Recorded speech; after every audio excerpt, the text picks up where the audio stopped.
کیا سردار کے پاس فطرہ جمع کر کے کیا کریں گے؟ اس کو تقسیم کریں گے؟ دیکھیے، فطرہ کے سلسلے میں حدیث میں صرف اتنا آتا ہے کہ ہر مسلمان پر، چاہے وہ مرد ہو، چاہے وہ عورت ہو، چاہے وہ بچہ ہو، چاہے وہ جوان ہو، فطرہ فرض ہے۔ نبی کے دور میں اس کی ایک اجتماعی شکل ہوتی تھی، لوگ اللہ کے نبی کے پاس جمع کرتے تھے اور وہاں سے وہ غریبوں کو دیا جاتا تھا۔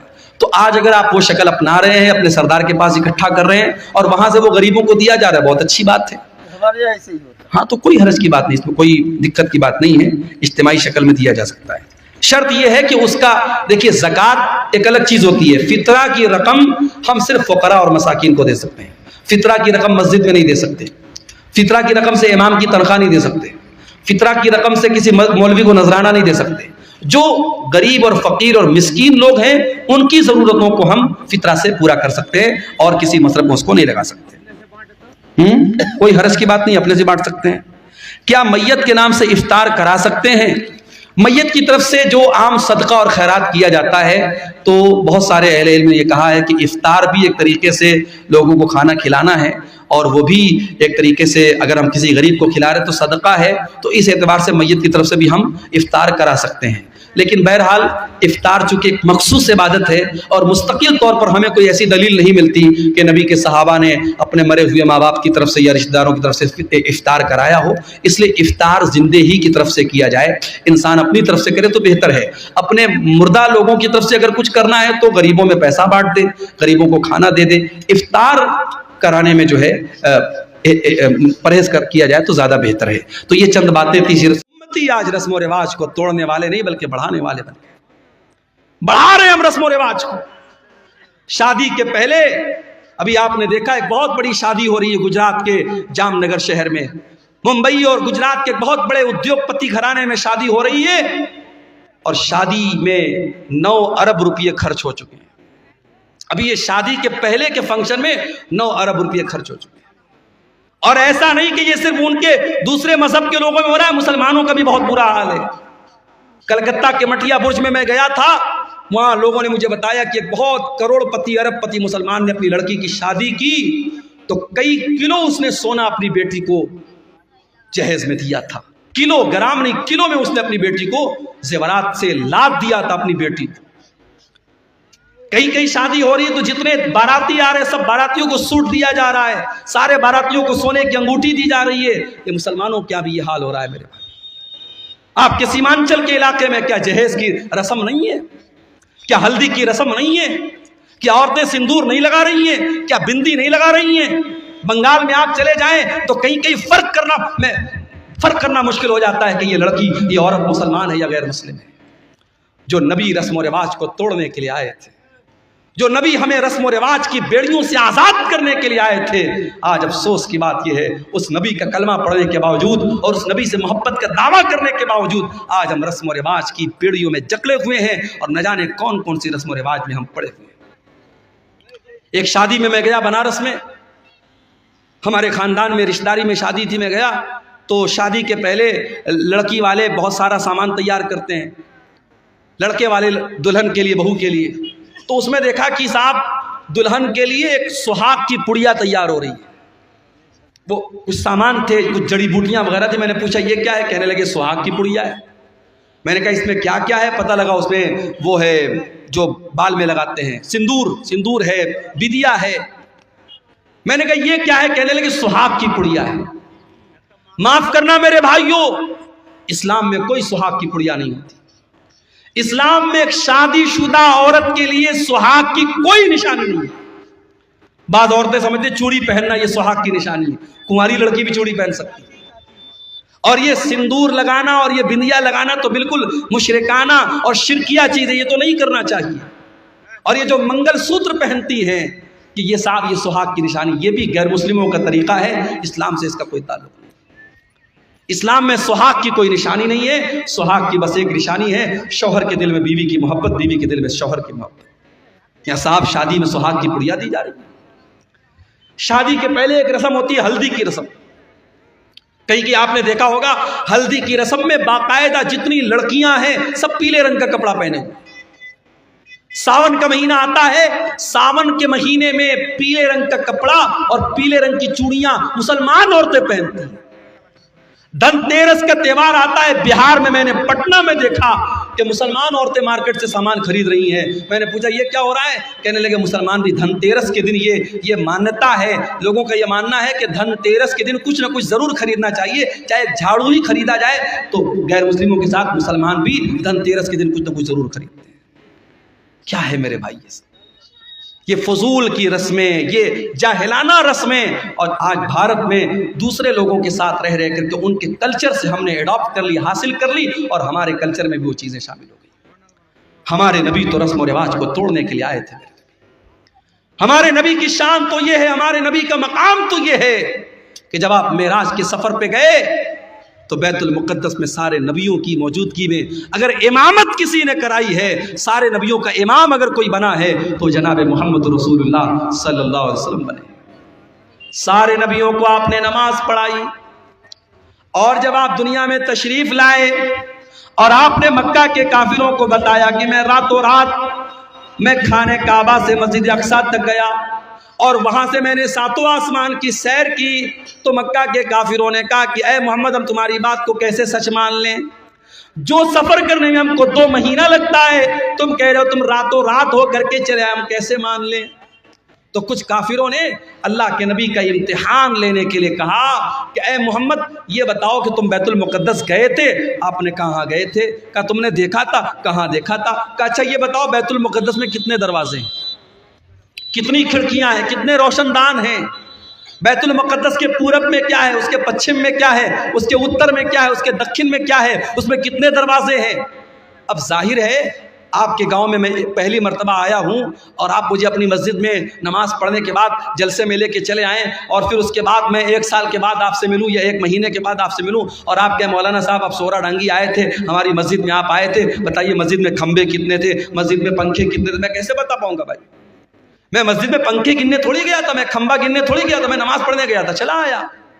مکہ کے کافروں نے اللہ کے نبی سے ایسے سوالات کرنے شروع کر دیے. اللہ کے نبی فرماتے میں بہت پریشان ہو گیا کہ میں ان کے سوالوں کا کیا جواب دوں. اگر جواب نہیں دیتا ہوں تو یہ مجھے جھوٹا بنا دیں گے کہ صاحب یہ تو جھوٹ بول رہے ہیں، اور جواب میں دوں تو کیسے دوں، مجھ کو تو یاد بھی نہیں ہے. تو اللہ تبارک و تعالیٰ نے دنیا کا پہلا ویڈیو اللہ کے نبی کے سامنے لا کے رکھ دیا. اللہ کے نبی فرماتے ہیں کہ بیت المقدس کا پورا ویڈیو، میں ویڈیو اپنی زبان میں کہہ رہا ہوں، اللہ کے نبی نے فرمایا کہ بیت المقدس کا پورا ویو، پورا منظر میرے سامنے رکھ دیا گیا، اور جو وہ سوال کرتے تھے بیت المقدس کا وہ منظر اللہ تعالیٰ میرے سامنے لے آتا تھا. وہ پوچھتے تھے کتنے دروازے ہیں، میں گن کے بتا دیتا تھا اتنے دروازے. وہ پوچھتے تھے کتنے کھمبے ہیں، میں گن کے بتا دیتا تھا اتنے کھمبے ہیں. یہ ہمارے نبی کی شان ہے میرے بھائی. ہمارے نبی تو وہ نبی ہیں جو دنیا میں پتھر کھاتے ہیں، جو دنیا میں ظلم سہتے ہیں. کس کے لیے؟ ہمارے اور آپ کے لیے. وہ نبی مانوتا کو بچانے کے لیے، انسانیت کو بچانے کے لیے آئے تھے. وہ نبی انسانیت کے محسن تھے میرے پیارے ساتھی. ہماری اور آپ کی زندگی کا مقصد ہے اپنے بچوں کے لیے محنت کرنا، اچھا مکان بنانا، بینک میں سیونگ کرنا، پراپرٹی خریدنا، اپنے بچوں کو اچھا فیوچر دینا. میرے نبی کا مشن کیا تھا؟ میرے نبی کا مشن صرف ایک تھا، فَلَعَلَّكَ بَاخِعٌ نَفْسَكَ عَلَىٰ آثَارِهِمْ إِن لَّمْ يُؤْمِنُوا بِهَٰذَا الْحَدِيثِ أَسَفًا. اے نبی آپ کو لوگوں کے ایمان لانے کی اتنی چنتا، اتنی فکر ہے، کہیں آپ اپنی جان نہ دے دیں. اے نبی لوگوں کے ایمان لانے کی چنتا میں کہیں اپنی جان نہ دے دیں. آپ کو اتنی فکر ہے لوگوں کے ایمان لانے کی. آپ نے طائف میں پتھر بھی کھائے ہیں. آپ نے مکہ سے طائف کا 100 کلومیٹر کا سفر پیدل طے کیا ہے. آپ طائف گئے، طائف کے لوگوں نے آپ کا کلمہ نہیں پڑھا بلکہ آپ کے دشمن بن گئے. آپ کے اوپر ایمان لانا تو بڑی دور کی بات ہے، انہوں نے آپ کا مذاق اڑایا. آپ جب طائف سے نکل کر کے جانے لگے، طائف کے ان لوگوں نے اللہ کے نبی کے اوپر پتھر برسائے. میرے نبی کے جسم کے اوپر اتنے پتھر برسائے گئے، آپ کے جسم سے خون بہنے لگا، اور خون بہ بہ کر کے آپ کے جوتے میں جم گیا. میرے پیارے بھائیوں، اس نبی نے پتھر بھی کھائے ہیں تو ہمارے اور آپ کے لیے کھائے ہیں. وہ نبی ہمارے اور آپ کے لیے محسن بن کر کے آئے تھے.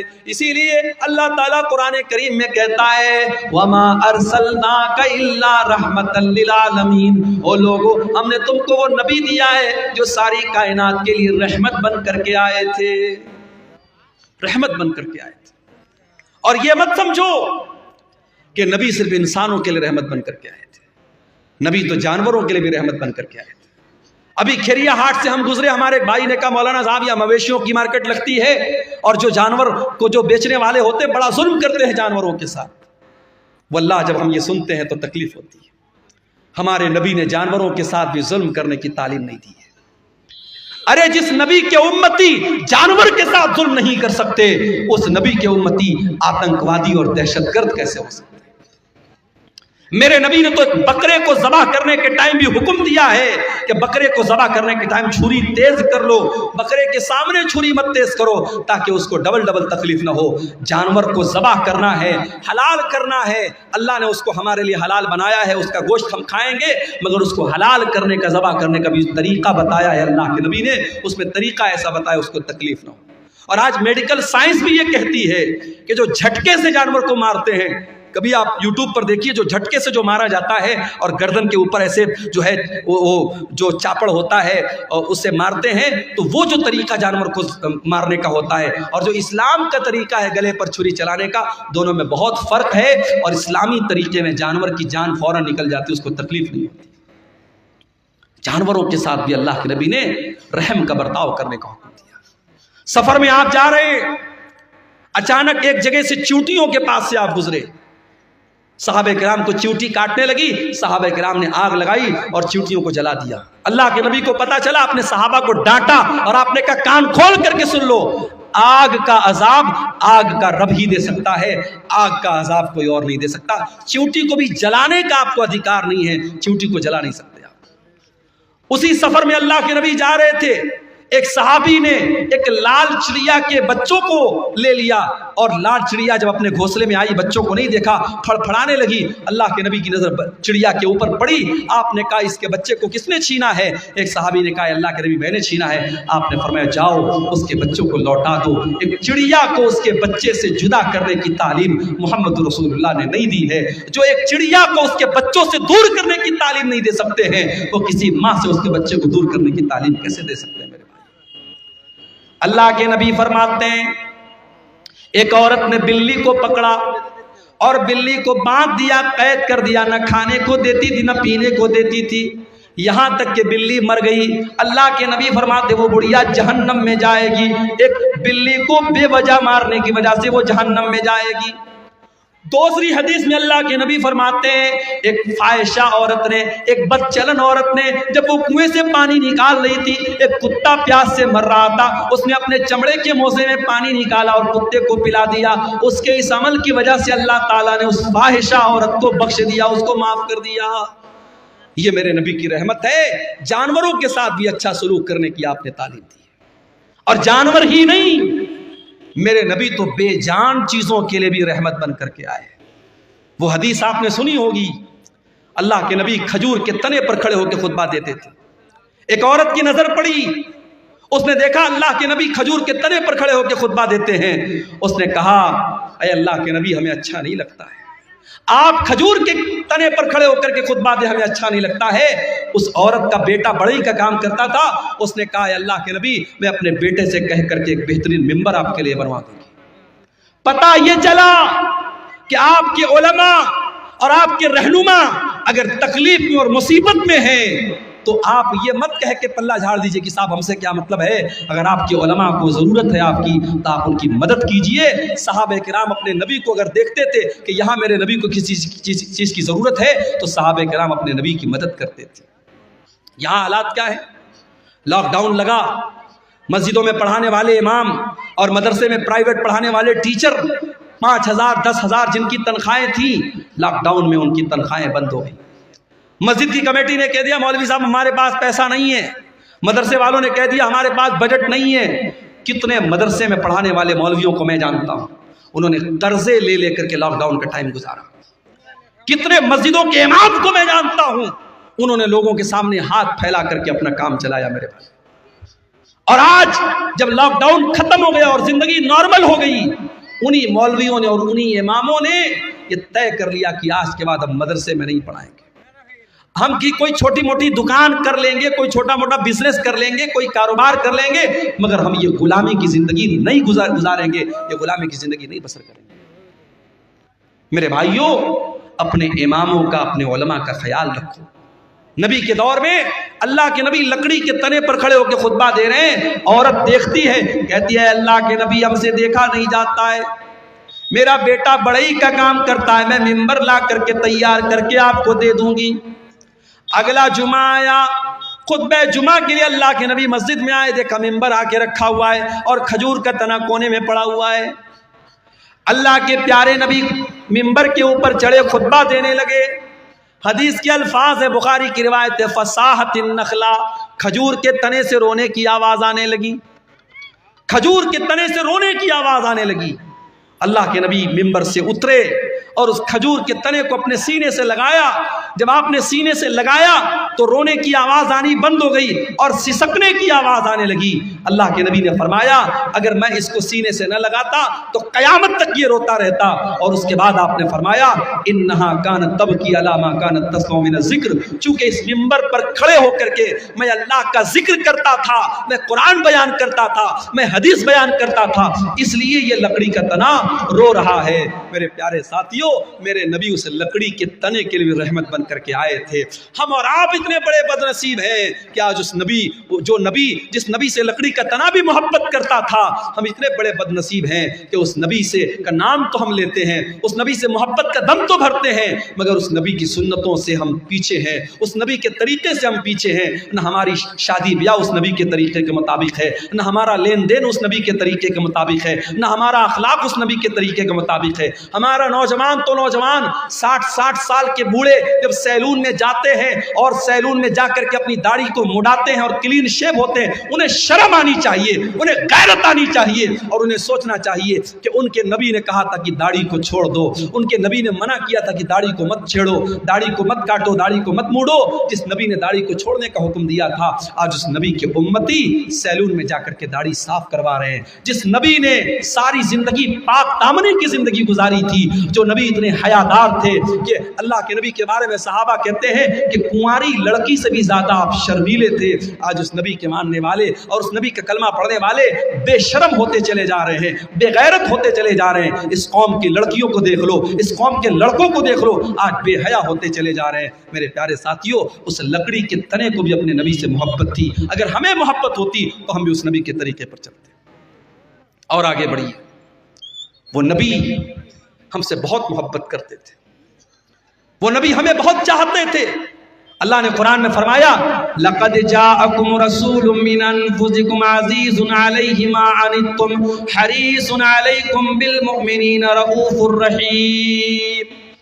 اے مسلمانوں، ہم نے تم کو وہ رسول دیا ہے جو جان سے زیادہ تم سے محبت کرتے ہیں، جو تمہیں فائدہ پہنچانے کی پوری کوشش کرتے ہیں، جو تمہیں تکلیف سے بچانا چاہتے ہیں۔ اللہ کے نبی کی سیرت میں آپ یہ واقعات دیکھ لیجیے، مسواک سے آپ کتنی محبت کرتے تھے۔ انتقال کے پہلے بھی آپ نے حضرت عائشہ کے بھائی عبد الرحمن کے ہاتھ میں مسواک دیکھی، حضرت عائشہ کو اشارہ کیا، حضرت عائشہ نے اپنے بھائی سے مسواک کو لیا، اپنے دانتوں سے نرم کیا۔ اللہ کے نبی نے اپنے آخری ٹائم بھی مسواک کیا ہے، مسواک سے اتنی محبت کرتے تھے اللہ کے نبی، اس کے باوجود آپ نے اپنی امت کی آسانی کے لیے کیا فرمایا؟ لولا ان اشق علی امتی لامرتهم بالسواک عند كل صلاۃ۔ اگر میں اپنی امت کے لیے پریشانی نہ سمجھتا، اگر میں اپنی امت کے لیے مصیبت نہ سمجھتا تو میں مسواک کو کمپلسری کر دیتا، ضروری کر دیتا، لیکن اگر میں مسواک کو ضروری کر دیتا میری امت پریشانی میں پڑ جاتی، اس لیے مسواک کو آپ نے ضروری قرار نہیں دیا۔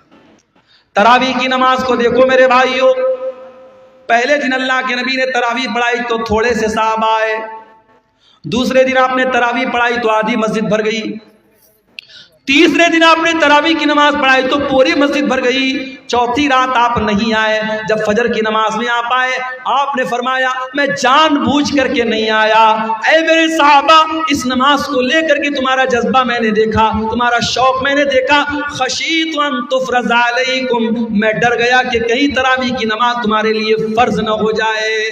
اس نبی نے چوتھے دن تراویح کی نماز نہیں پڑھائی تاکہ تراویح کی نماز فرض نہ ہو جائے۔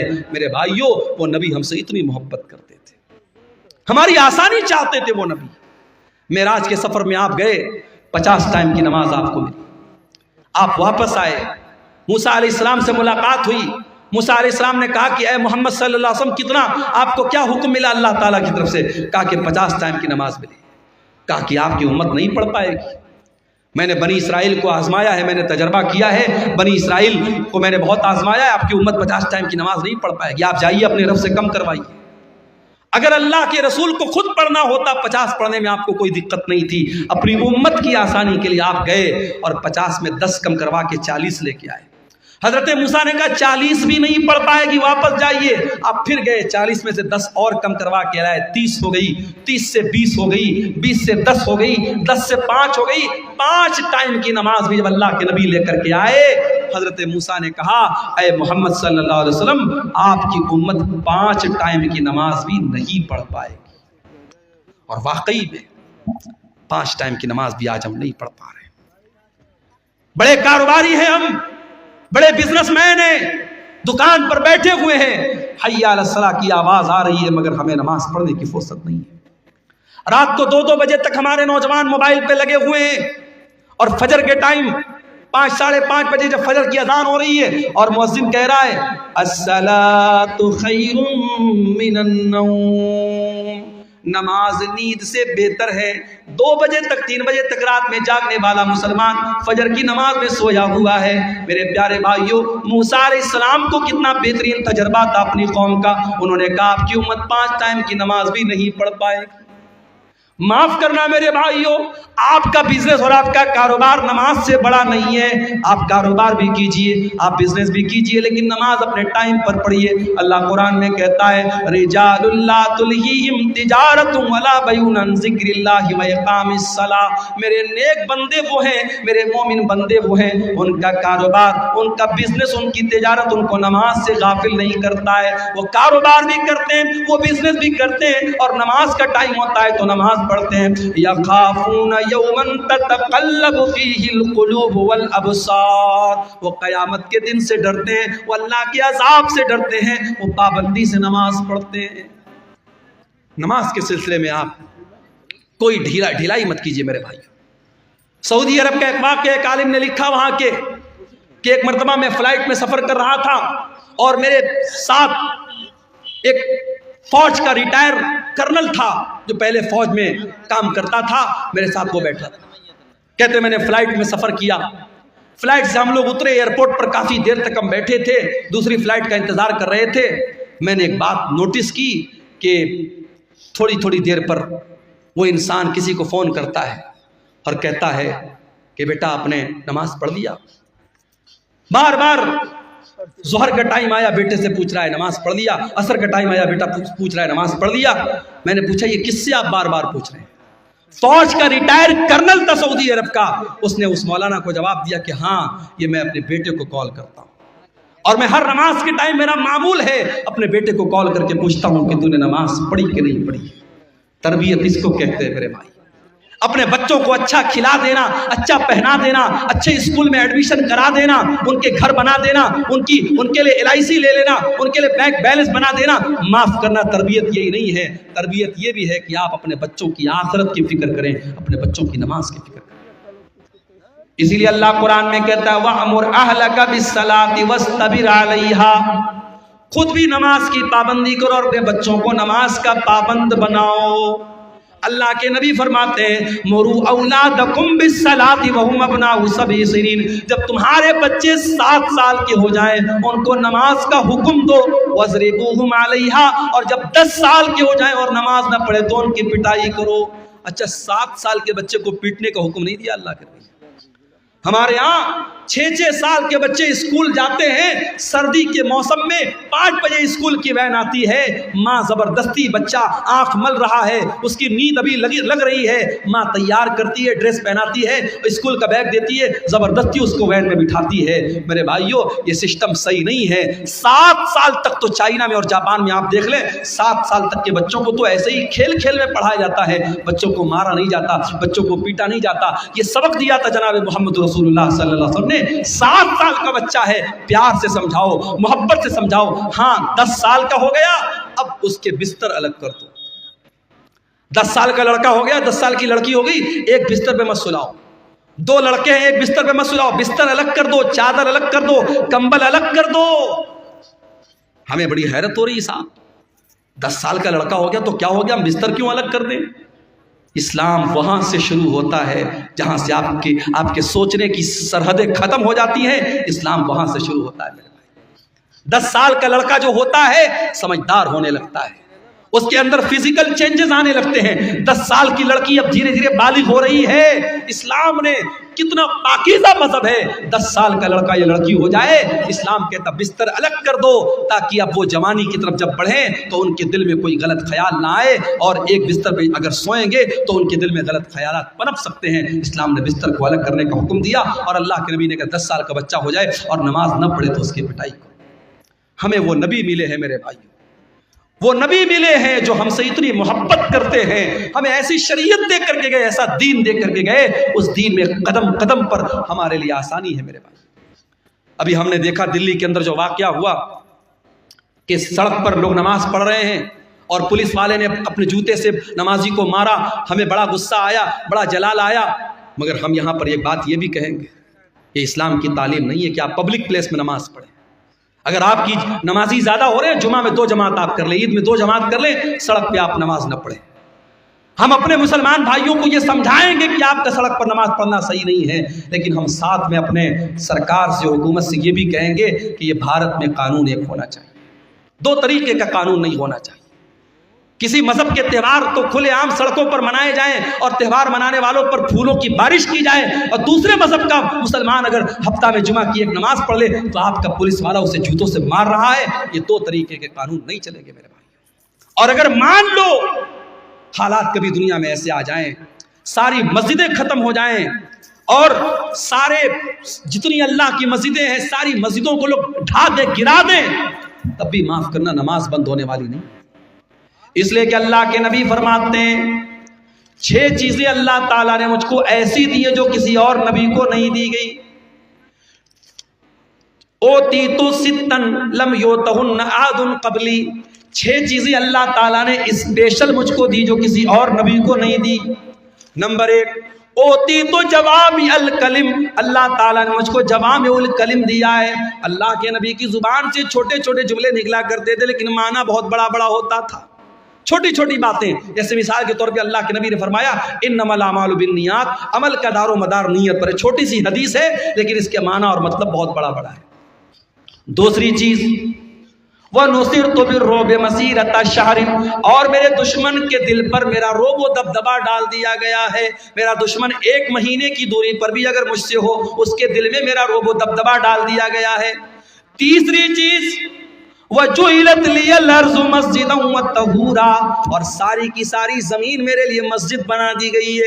مسلمان نماز پڑھنے کے لیے مسجد کا محتاج نہیں ہے، کہیں پر بھی جنگل میں چلا جائے، پہاڑ پہ چلا جائے، دنیا کے کسی بھی کونے میں چلا جائے، نماز کا ٹائم ہو گیا، نماز وہ کہیں پر بھی پڑھ سکتا ہے۔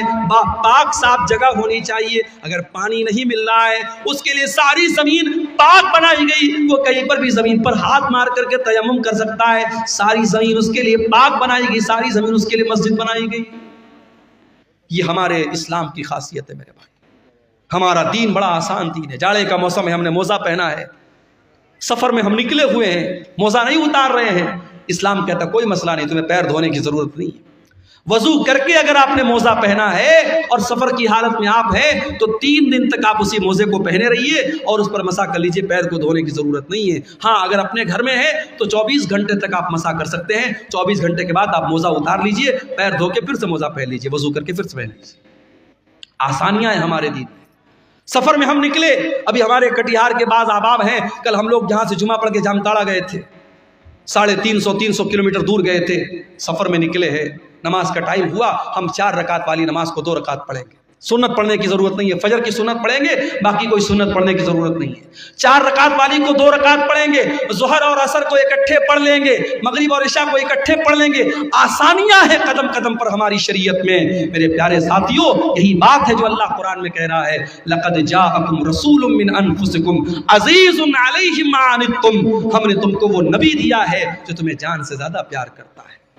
عورت پریگننٹ ہے، روزہ رکھے گی بچے کو تکلیف پہنچے گی، بچے کو دودھ پلا رہی ہے، روزہ رکھے گی بچے کو دودھ نہیں پلا سکتی ہے، اسلام کہتا کوئی مسئلہ نہیں ہے، عورت بعد میں روزہ پورا کر لے گی، اسلام اس کو قضا کرنے کا اور بعد میں روزہ پورا کرنے کا حکم دیتا ہے۔ عورت پیریڈ میں ہے، اس کی کمزوری کا دن ہے، اس کی بیماری کا دن ہے، چڑچڑا پن رہتا ہے، بدن میں کمزوری رہتی ہے، بلڈ آتا رہتا ہے، درد ہوتا رہتا ہے، اسلام نے کہا کوئی مسئلہ نہیں، جتنے دن اس کو پیریڈ آ رہا ہے وہ نماز نہیں پڑھے گی، روزہ نہیں رکھے گی، روزہ بعد میں پورا کرے گی۔ قدم قدم پر ہماری شریعت میں میرے بھائیوں آسانی رکھی گئی ہے۔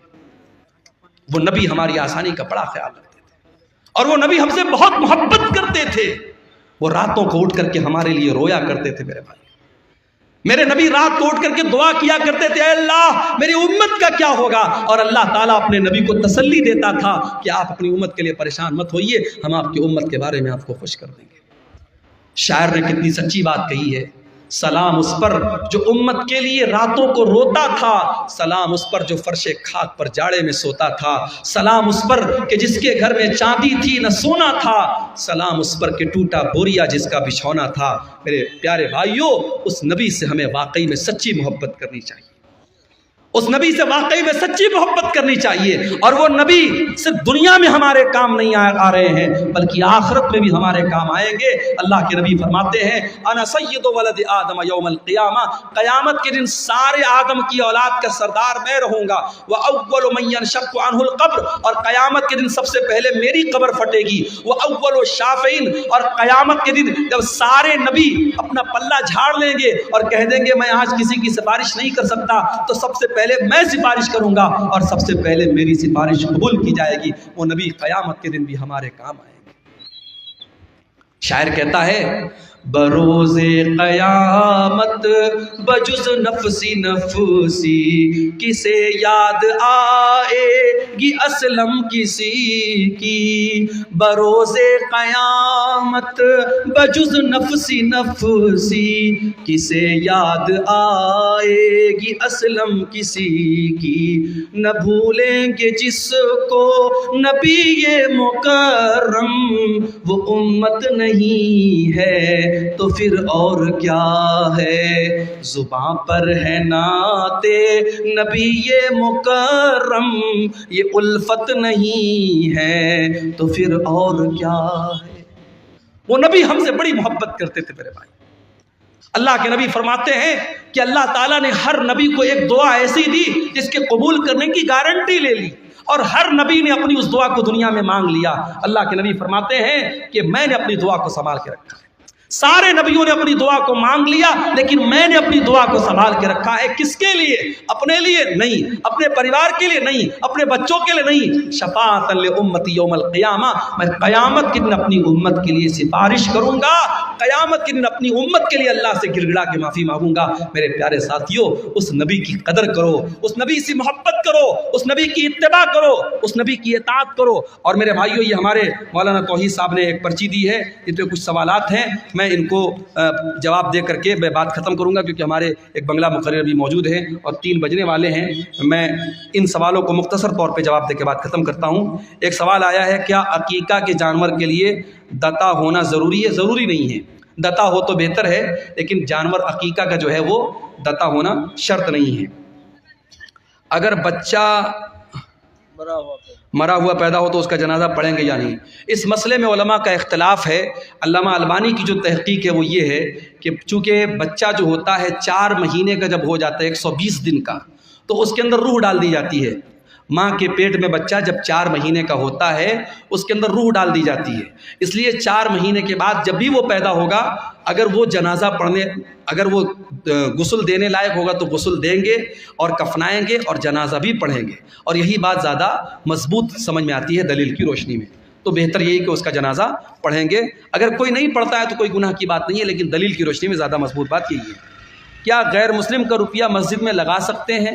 لگا سکتے ہیں، مگر ایک شرط ہے، اگر وہ غیر مسلم کوئی ایسا کاروبار کرتا ہے جو پورا کا پورا حرام کاروبار ہے تو وہ پیسہ پھر ہم مسجد میں نہیں لگائیں گے، اس کو منع کر دیں گے، بھائی تمہارا پیسہ ہم نہیں لے سکتے۔ لیکن ایسا بہت کم ہوتا ہے، غیر مسلموں کے یہاں بھی حلال بزنس بھی ہوتے ہیں، حرام بزنس بھی ہوتے ہیں، تو اگر مکس آمدنی ہے تو ہم وہ لے سکتے ہیں۔ اس کی دلیل کیا ہے؟ نبی کے دور میں مکہ کے کافروں نے اللہ کے گھر کو، خانہ کعبہ کو بنایا تھا آپس میں چندہ کر کے، لیکن وہ لوگ بھی خانہ کعبہ کی بڑی عزت کرتے تھے تو انہوں نے حلال آمدنی سے ہی بنایا تھا. تو اللہ کے نبی نے جب خانہ کعبہ کو فتح کیا تو آپ نے خانہ کعبہ کو یہ کہہ کے گرا نہیں دیا کہ وہ ان کی آمدنی سے بنا ہے, ان کے چندے سے بنا ہے. آپ نے اس بلڈنگ کو برقرار رکھا. تو یہ عمل اس بات کی دلیل ہے کہ غیر مسلم کا چندہ بھی ہم لے سکتے ہیں. شرط یہ ہے کہ اس کی آمدنی میں حلال آمدنی بھی شامل ہو. اگر مکمل حرام کی آمدنی ہے تو پھر ہم اس کا چندہ نہیں لیں گے. گائے یا بیل کا عقیقہ دے سکتے ہیں یا نہیں دینا چاہیے, مناسب نہیں ہے. اس لیے کہ عقیقہ کے جانور میں جہاں بھی حدیث میں ذکر ہے چھوٹے جانور کا ذکر ہے. بعض علماء نے بڑے جانور کو جائز قرار دیا ہے مگر دلیل کے اعتبار سے اس کی کوئی مضبوط دلیل نہیں ملتی. جہاں پر بھی حدیثوں میں ذکر ہے چھوٹے جانور کا ذکر ہے. آپ بکرا بکری کر سکتے ہیں, بھیڑا بھیڑی کر سکتے ہیں, دمبا وغیرہ کر سکتے ہیں, لیکن بڑے جانور کا ثبوت عقیقہ میں نہیں ملتا ہے. کیا سردار کے پاس فطرہ جمع کر کے کیا کریں گے, اس کو تقسیم کریں گے؟ دیکھیے فطرہ کے سلسلے میں حدیث میں صرف اتنا آتا ہے کہ ہر مسلمان پر, چاہے وہ مرد ہو, چاہے وہ عورت ہو, چاہے وہ بچہ ہو, چاہے وہ جوان ہو, فطرہ فرض ہے. نبی کے دور میں اس کی ایک اجتماعی شکل ہوتی تھی. لوگ اللہ کے نبی کے پاس جمع کرتے تھے اور وہاں سے وہ غریبوں کو دیا جاتا تھا. تو آج اگر آپ وہ شکل اپنا رہے ہیں, اپنے سردار کے پاس اکٹھا کر رہے ہیں اور وہاں سے وہ غریبوں کو دیا جا رہا ہے, بہت اچھی بات ہے. ہاں تو کوئی حرج کی بات نہیں, اس میں کوئی دقت کی بات نہیں ہے, اجتماعی شکل میں دیا جا سکتا ہے. شرط یہ ہے کہ اس کا, دیکھیے زکوٰۃ ایک الگ چیز ہوتی ہے. فطرہ کی رقم ہم صرف فقراء اور مساکین کو دے سکتے ہیں. فطرہ کی رقم مسجد میں نہیں دے سکتے. فطرہ کی رقم سے امام کی تنخواہ نہیں دے سکتے. فطرہ کی رقم سے کسی مولوی کو نذرانہ نہیں دے سکتے. جو غریب اور فقیر اور مسکین لوگ ہیں ان کی ضرورتوں کو ہم فطرہ سے پورا کر سکتے ہیں اور کسی مصرف میں اس کو نہیں لگا سکتے. کوئی حرج کی بات نہیں, اپنے سے بانٹ سکتے ہیں. کیا میت کے نام سے افطار کرا سکتے ہیں؟ میت کی طرف سے جو عام صدقہ اور خیرات کیا جاتا ہے تو بہت سارے اہل علم نے یہ کہا ہے کہ افطار بھی ایک طریقے سے لوگوں کو کھانا کھلانا ہے اور وہ بھی ایک طریقے سے اگر ہم کسی غریب کو کھلا رہے تو صدقہ ہے. تو اس اعتبار سے میت کی طرف سے بھی ہم افطار کرا سکتے ہیں. لیکن بہرحال افطار چونکہ ایک مخصوص عبادت ہے اور مستقل طور پر ہمیں کوئی ایسی دلیل نہیں ملتی کہ نبی کے صحابہ نے اپنے مرے ہوئے ماں باپ کی طرف سے یا رشتہ داروں کی طرف سے افطار کرایا ہو. اس لیے افطار زندے ہی کی طرف سے کیا جائے. انسان اپنی طرف سے کرے تو بہتر ہے. اپنے مردہ لوگوں کی طرف سے اگر کچھ کرنا ہے تو غریبوں میں پیسہ بانٹ دے, غریبوں کو کھانا دے دے. افطار کرانے میں جو ہے پرہیز کیا جائے تو زیادہ بہتر ہے. تو یہ چند باتیں تھیں سیرت النبی کے موضوع کے تعلق سے. اللہ سے ہم دعا کرتے ہیں رب العالمین ہم سب کو اپنے نبی سے سچی محبت کرنے کی توفیق عطا فرمائے. جو باتیں ہم نے سنی ہیں اللہ تعالیٰ ان پر عمل کرنے کی توفیق عطا فرمائے. آمین. وآخر دعوانا ان الحمدللہ رب العالمین. والسلام علیکم ورحمۃ اللہ وبرکاتہ.